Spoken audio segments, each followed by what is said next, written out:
This is the bioresearch lab. Is this where you're keeping the little green man? There are no alien life forms at Area 51.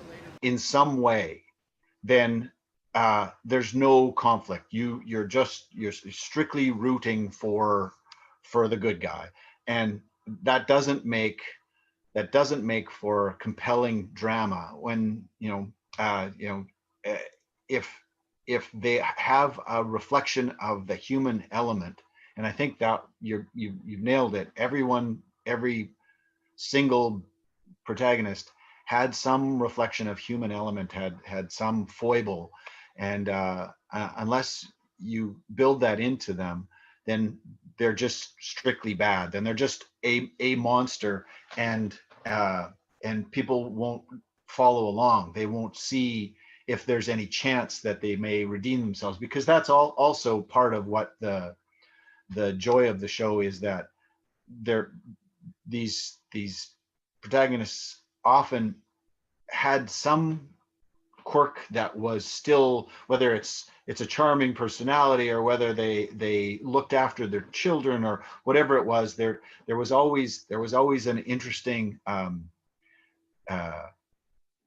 humanistic balancing that would happen. So it was a strong, I mean, the writing of the show really, the years and years that those guys put the show together, it speaks to their ability to color a real creature.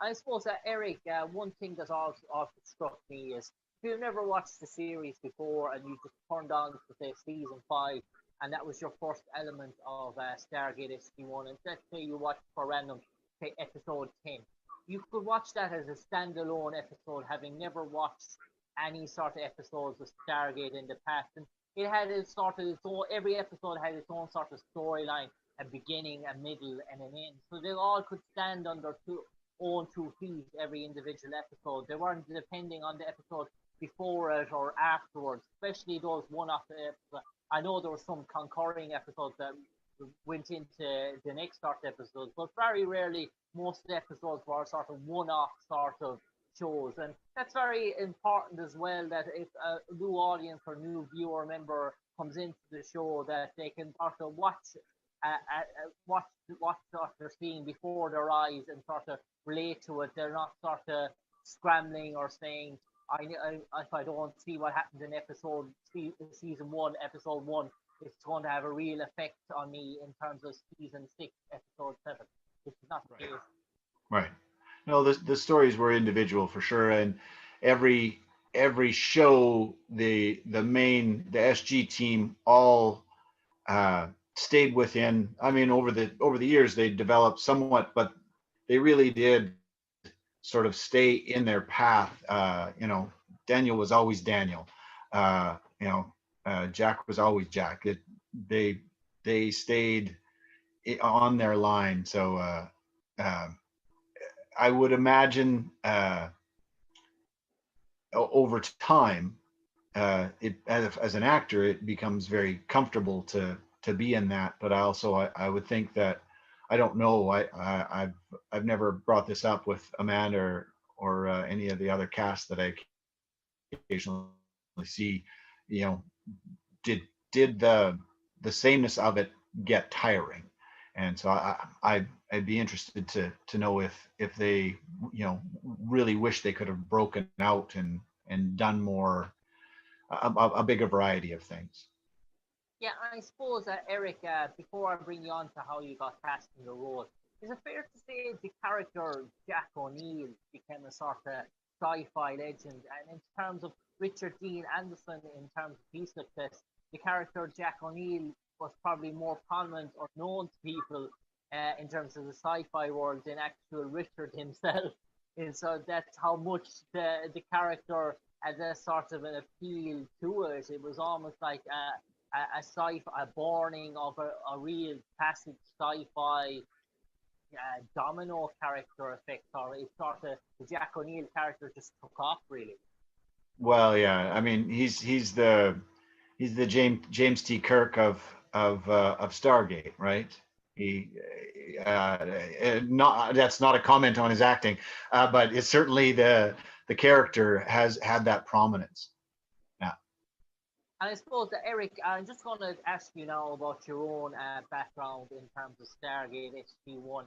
Well, I suppose Stargate had been around there for a season or two before you got your break in it. And how did the opportunity come about for you to get cast in the role of starting off with Sergeant Reynolds and then obviously leading to Colonel Reynolds? Was the role designed for you, or was it something an agent brought it to your attention, or did you have to go through numerous casting auditions, or was it a producer rang you and say, "Listen, I've got a role in mind.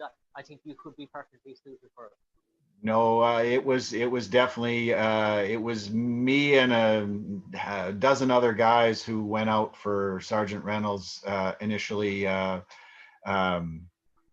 had gone out for probably 4 or 5 parts leading up to that, auditioning, and wasn't right for whatever reason for those. And luckily, Robert, decided, okay, and now's the time to bring me on, and it was great. I got to work with Tom McBeath in that first episode, and he was at that point he was still just kind of an early recurring character, and so we had a good day. I knew Tom from before, but yeah, it's they used to have auditions in a trailer in one of these sort of Atco trailers. They're a temporary housing sort of trailer, and that's where the auditions were, in the lot at on Boundary Road at Brooksbank there. Not at Brooksbank, but on Boundary Road Studios there, the old Stargate Studios. So there was only room enough for 3 or 4 people to sit actually inside. And if you needed to still run your lines, or if you needed to sort of not interact with other people, you stand out in the parking lot, and cars going by, and you see some sets or some doors that open, and you'd see somebody come in and go out, and but there wasn't a whole lot of glamour initially. It was it's a step up from a porta potty, and you go into a tiny little room and do your best, and walk away and wait to hear. And fortunately for me, like I say, Robert Cooper was said, okay, gave me the nod at that point, and the character developed from there.